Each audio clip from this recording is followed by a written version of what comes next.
দর্শকদের সঙ্গে লিটন দাসের কি হয়েছিল? লিটন দাস চুপ করেছিলেন, কোনো প্রতিক্রিয়া দেখাননি। দর্শক অসম্মান করলে একজন ক্রিকেটারে কী বা করার থাকে? লিটন তাই দাঁড়িয়েছিলেন নির্বিকার চেহারায়।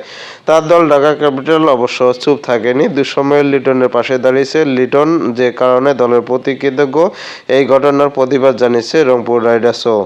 ঘটনাটি আসলে কি? 16 জানুয়ারি ঘটনা এটি। চট্টগ্রাম ফরচুন বরিশাল এবং ঢাকা ক্যাপিটালস ম্যাচে বাউন্ডারিতে ফিল্ডিং করেছিলেন লিটন। হঠাৎ করে বেশ কিছু দর্শক তাকে উদ্দেশ্য করে লিটন ভুয়া ভুয়া স্লোগান দিতে থাকে। একবার নয়, দুইবার নয়, বেশ লম্বা সময় ধরে লাগাতারভাবে এই স্লোগান শুনে হতবাক লিটন। সেসব দর্শকদের তাকিয়ে থাকলেন বেশ কিছুক্ষণ। লিটনের তাকানোতে অবশ্য ক্রোধ ছিল না, অসহায়ত্ব ফুটে উঠেছিল। এমনিতে সময়টা ভালো যাচ্ছে না লিটন দাসে, খারাপ যাচ্ছে। বিপিএলে সম্প্রতি রানে ফিরলেও চ্যাম্পিয়ন্স ট্রফির দল থেকে বাদ পড়েছেন তিনি। এত বড় ধাক্কা লিটনের জন্য। এমন খারাপ সময়ে দর্শকদের সমর্থনে আশা করেন সবাই, কিন্তু উল্টোটা হয়েছে। সেটা তো পাননি, উল্টো কানের কাছে দুয়ো শুনতে হয়েছে। লিটন অবাক দৃষ্টিতে তাকিয়েছিলেন। টেলিভিশন ক্যামেরায় এই ঘটনা দেখা যায়নি, তবে সামাজিক যোগাযোগ মাধ্যমে কেউ পোস্ট করায় সেটি ব্যাপকভাবে ছড়িয়ে পড়ে। এই বার্তা মন ছুঁয়েছে লিটনের। কৃতজ্ঞতা জানিয়ে নিজের পেজে লিটন লিখেছেন, ঢাকা ক্যাপিটালসের কাছ থেকে এমন দারুণ প্রতিক্রিয়া আমার মন ছুঁয়েছে। সবাইকে ধন্যবাদ যারা আমাকে ও অন্য খেলোয়াড়দের ভালো মন্দে সমর্থন করেন। আমাদের বিশ্বাসে আপনাদের পৃথিবী।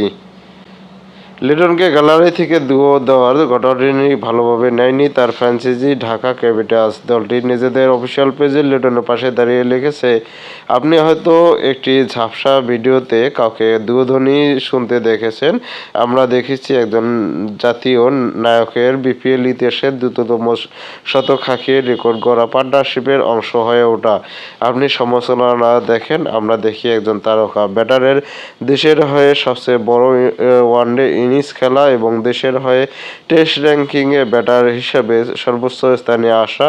আপনি বাধা বিভক্তি দেখেন, আমরা দেখি ঐতিহাসিক কিছু মুহূর্তের সৃষ্টি। লিটন, আপনি আমাদের ভালোবাসার প্রতীক, আপনি আমাদের গৌরব। বেশ কিছুদিন ধরে ওয়ানডে রান না পাওয়ায় সর্বশেষ 14 ওয়ানডেতে 50 নেই। সম্প্রতি লিটন বিপিএলে রানে ফিরেছেন সিলেট স্ট্রাইকারের বিপক্ষে। 73 রানের পর দুর্বার বিপক্ষে খেলেন 125 রানের নান্দনিক ইনিংস। এই পরিস্থিতিতে লিটনের দাসের দর্শকের দুয়ো ধনার প্রতিবাদ জানিয়েছে রংপুর রাইডার্সও। ফ্র্যাঞ্চাইজিটির ফেসবুক পেজে লেখা হয়েছে, লাল সবুজের জার্সিতে ব্যাট হাতে লিখেছেন অসংখ্য রূপকথা, আমাদের দিয়েছেন উদযাপনের উপলক্ষ।